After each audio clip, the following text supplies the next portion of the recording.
Hello every folks, and welcome to a quick rundown on how to defensively optimize your casters. So one of the big downsides of casters towards the end game of Reborn is their ability to get two-tapped by just about frickin' anything.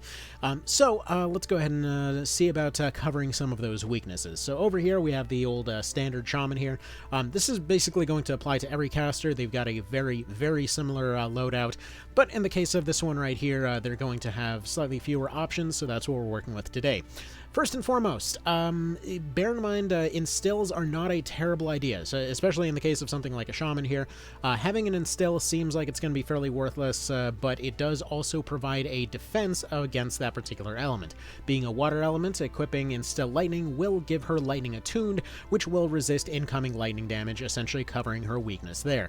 Additionally, we're going to be equipping earth items. Again, earth resists lightning. Lightning is effective against water. She is water, therefore we are going to be getting an additional 25% resistance against earth, given these items right here. So effectively, if her instill ends up proccing, she's effectively entirely negated the incoming weakness versus lightning damage.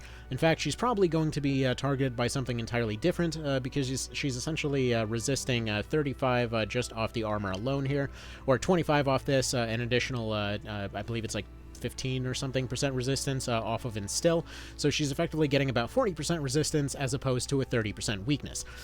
Additionally, it's worth pretty much always having something like the Caldia on hand. I know that the shield seems like it would be an obvious choice. However, the shield can simply resist damage. It can't necessarily negate it entirely. This gives you a chance to entirely negate incoming archer damage. Again, a lot of archer damage will be boosted very significantly versus squishier units. Basically, when it comes to their attack, it is a 2.5 times multiplier if they have anything to potentially exploit, meaning that this is the reason that if you've ever had a caster get completely just steamrolled by random archers, that's probably why. It's not that they're super effective versus squishies, it's more that they're multiplied and squishies have no defense.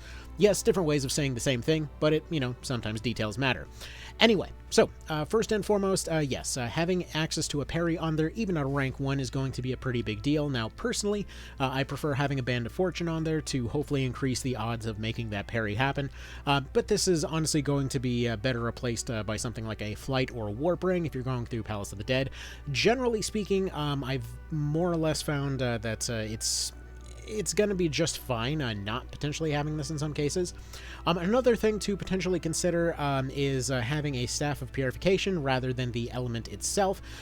When going and equipping a staff on a unit, basically when it comes to these elemental bonuses, it turns out that apparently they're more or less universal, so they are getting a 5% spell bonus off of this light bonus even when they're using water.